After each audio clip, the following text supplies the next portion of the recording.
गंगा अवतरण, पौराणिक कथाओं और आस्था का संगम। पवित्र गंगा, जिसे लाखों लोग प्यार से गंगा जी कहते हैं, भारत में सिर्फ एक नदी नहीं है, बल्कि आस्था, पवित्रता और जीवन का अवतार है।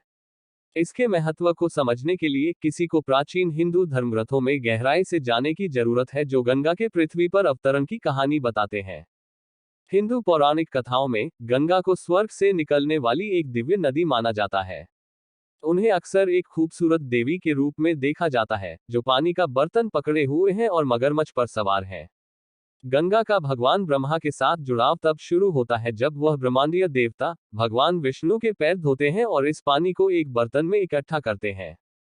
घड़े के अंदर का पानी दिव्य गंगा में बदल जाता है। सौर वंश के राजा सगर एक शक्तिशाली राजा थे। संतान की कामना से उनकी रानियों को 60,000 पुत्रों का आशीर्वाद मिला। जैसे जैसे समय आगे बढ़ा, सागर ने अश्वमेध यज्ञ, एक वैदिक अनुष्ठान आयोजित करने का निर्णय लिया, जिसमें एक पवित्र घोड़े को खुला छोड़ दिया जाता था और पड़ोसी राज्यों को या तो यजमान के अधिकार को स्वीकार करना होता था या उसे चुनौती देनी होती थी। हालांकि घोड़ा रहस्यमय तरीके से चोरी हो गया था। सगर के पुत्र इसे खोजने के मिशन पर निकल पड़े। उन्होंने हर जगह खोज की, यहाँ तक कि पृथ्वी की बहुत गहराई में भी खुदाई की, जहां अंततः उन्हें ध्यानमग्न ऋषि कपिला के पास घोड़ा मिला। उन्हें चोर समझकर और उनके ध्यान में बाधा डालने पर ऋषि के क्रोध से सभी 60,000 पुत्र भस्म हो गए, जिससे वे राख में बदल गए। उनकी आत्माएं मोक्ष प्राप्त करने में असमर्थ आत्माओं के रूप में घूमती थीं। राजा सगर के पूर्वजों ने ऋषि कपिला से सीखा कि आत्माओं को मोक्ष तभी मिलेगी जब दिव्य गंगा उन्हें अपने शुद्ध जल से स्नान कराएगी। पीढ़ियां बीत गईं, और यह राजा भागीरथ सगर के प्रपौत्र थे, जिन्होंने गंगा को पृथ्वी पर लाने का बीड़ा उठाया।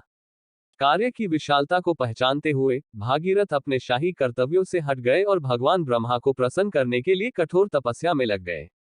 भागीरथ के दृढ़ संकल्प से प्रेरित होकर ब्रह्मा ने वरदान दिया, जिससे गंगा को पृथ्वी पर उतरने की अनुमति मिली। हालांकि ब्रह्मा ने चेतावनी दी कि पृथ्वी गंगा की शक्ति को सहन नहीं कर सकती है, और इसलिए उसे किसी ऐसे व्यक्ति द्वारा प्राप्त किया जाना चाहिए जो उसके प्रवाह को नियंत्रित करने में सक्षम हो। भागीरथ ने ब्रह्मांड संहारक और तपस्वी भगवान शिव की ओर रुख किया, ये समझते हुए कि केवल उनके पास ही गंगा के शक्तिशाली अवतरण को रोकने की शक्ति है। शिव सहमत हो गए और गंगा के जल को अपनी जटाओं से प्रवाहित करते हुए धीरे से पृथ्वी पर छोड़ा। ये कृत्य न केवल शिव की शक्ति और परोपकार का प्रतीक है, बल्कि गंगा के समर्पण का भी प्रतीक है। जैसे ही गंगा ने भागीरथ के रथ का अनुसरण करते हुए पृथ्वी पर यात्रा की, उन्होंने सगर के पुत्रों की आत्माओं को मुक्त कर दिया और उन्हें मोक्ष प्रदान किया। माना जाता है कि जिस स्थान पर यह मुक्ति हुई वह वर्तमान उत्तराखंड में गंगोत्री है, जहां गंगा का उद्गम होता है। आज गंगा का अवतरण, जिसे गंगा अवतारम के नाम से जाना जाता है, एक पौराणिक कथा से कहीं अधिक है। ये दृढ़ता, विश्वास और परमात्मा की असीम कृपा का प्रतिनिधित्व करता है। गंगा की यात्रा स्वर्ग से भगवान शिव की जटाओं के माध्यम से पृथ्वी तक शुद्धि, पुनर्जन्म और जीवन और मृत्यु की चक्रीय प्रकृति का प्रतीक है। ये कहानी सभ्यताओं के पोषण में नदियों की महत्वपूर्ण भूमिका को भी रेखांकित करती है।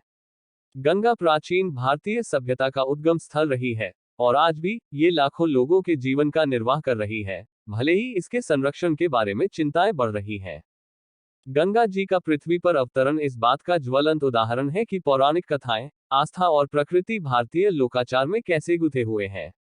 गंगा एक नदी और देवी के रूप में सभ्यताओं की नियति को आकार देने में नदियों के आध्यात्मिक, सांस्कृतिक और पारिस्थितिक महत्व का एक प्रमाण है।